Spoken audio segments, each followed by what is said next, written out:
बाप बेटे की रुलाने वाली कहानी। महेश एक कॉलेज में छात्र था। उसने एक डीलर के शोरूम में एक सुंदर लग्जरी कार देखी थी और वो लंबे समय से अपने लिए एक ऐसी ही कार चाहता था।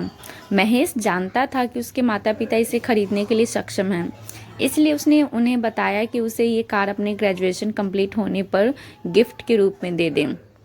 देखते ही देखते वो दिन भी आ गया और पिता ने महेश को अपने निजी कार्यालय में बुलाया। उन्होंने उससे कहा कि मुझे तुम्हारे जैसे अच्छे बेटे पर बहुत गर्व है। उन्होंने उसे बताया कि वह उसे कितना प्यार करता है और उसे एक प्यारा रैपर से लिपटा हुआ उपहार दिया। महेश उस छोटे से गिफ्ट के डब्बे को देख निराशा महसूस करने लगा, लेकिन वह जानने के लिए उत्सुक था कि ऐसा क्या था उस बॉक्स में। इसलिए उसने बॉक्स तुरंत खोला और उसमें एक लाल कपड़े से लिपटी भगवत गीता देखी। आप इतने अमीर हैं और आप मुझे केवल एक गीता दे रहे हैं। काफ़ी गुस्से से अपने पिता पर वो चिल्लाया और अपनी नाराज़गी और गुस्से में आकर ना आओ देखा ना ताओ तुरंत घर छोड़ दिया। काफ़ी साल बीत गए। महेश अब एक सफल व्यवसायी बन गया था। वह अपने जीवन में खुश था। उसकी शादी हो चुकी थी और उसके 2 बच्चे थे। उनका परिवार एक सुंदर घर में रहता था, लेकिन उसके पिता के साथ टूटे रिश्तों के कारण उसकी आत्मा अभी भी आहत थी। महेश अपने पिता का घर छोड़ने के बाद कभी उनसे मिला नहीं था। महेश को उस दिन के बाद अपने पिता को ना मिलने का पछतावा हमेशा रहने वाला था, क्योंकि एक दिन उस एक पत्र मिला जिसमें उसके पिता के निधन की खबर थी और साथ ही ये बताया गया था कि उन्होंने अपने जीवन भर की पूंजी वसीयतनामा के अनुसार अब महेश के नाम कर दिए गए थे।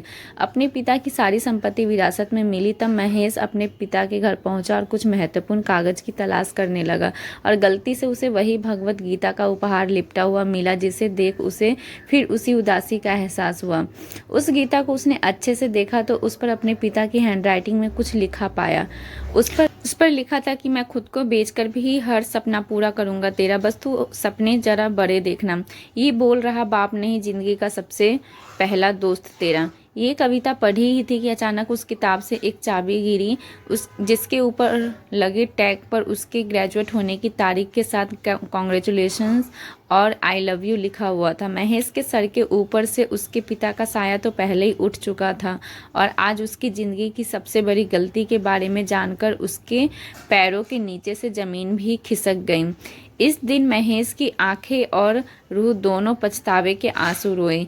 इसलिए फ्रेंड्स, जीवन में कोई भी फैसला जल्दबाजी में ना लें।